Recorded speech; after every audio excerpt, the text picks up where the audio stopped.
You're watching a segment of The Splash, Greater West Bloomfield's news magazine show.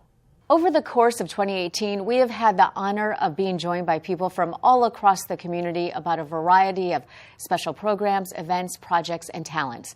We now take a look at some of our favorite moments from our 2018 in-studio interviews. It is like a sibling march of the National March, March for Our Lives, that is taking place in Washington, D.C.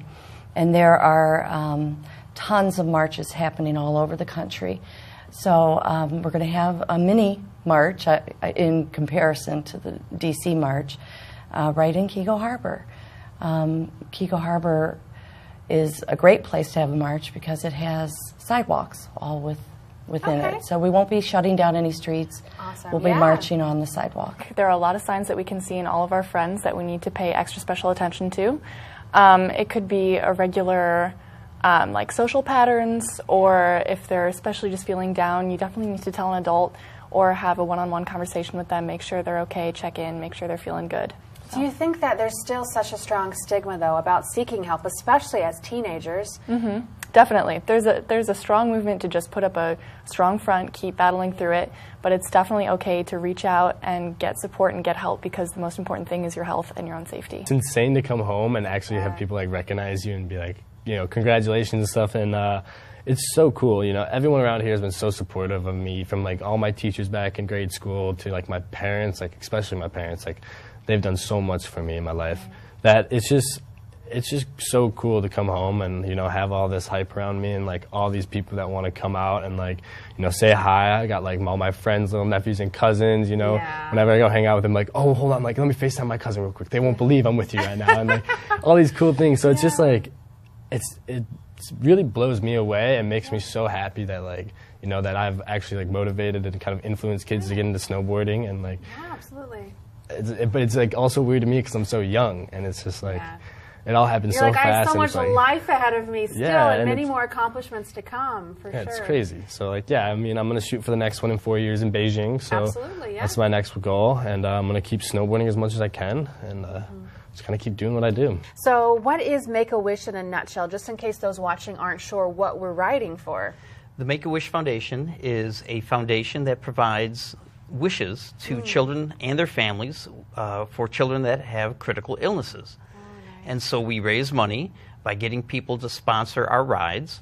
And they will take us up to Traverse City, Michigan, where we will, the next day, turn our bicycles and ride to Big Rapids on the first day, which will be about maybe 110 miles. Wow, that's incredible. And then the second day we go from Big Rapids to Grand Ledge, and that's about another 100 miles. And then we finish back in Marshall, Michigan on the third day. West Bloomfield is amazing. I mean, in 10 years I've seen a lot of growth in everything from trees to houses to roads. Orchard Lake Road has been changed a lot.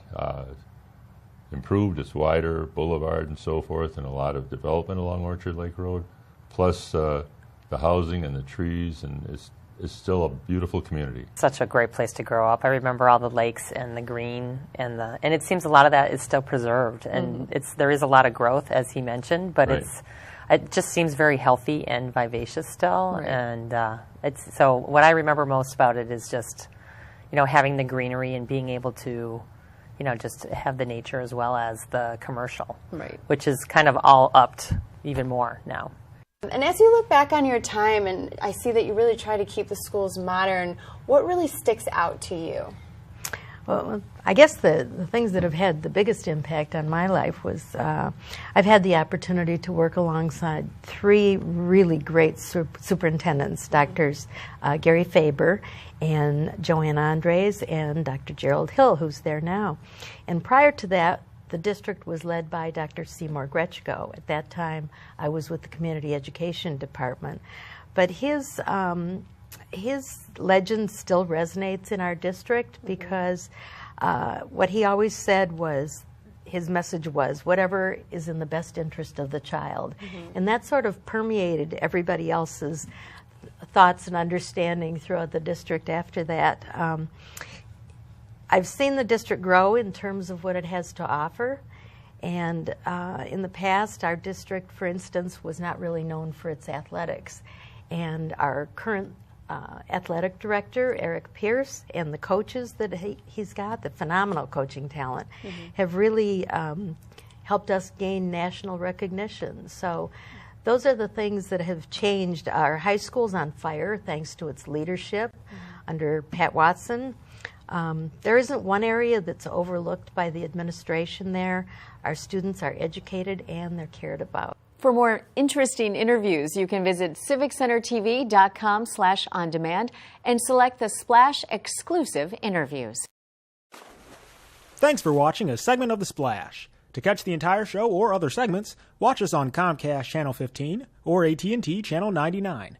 Or look us up online at thesplash.tv and listen to us on WBLD 89.3, the all-new Lakes FM.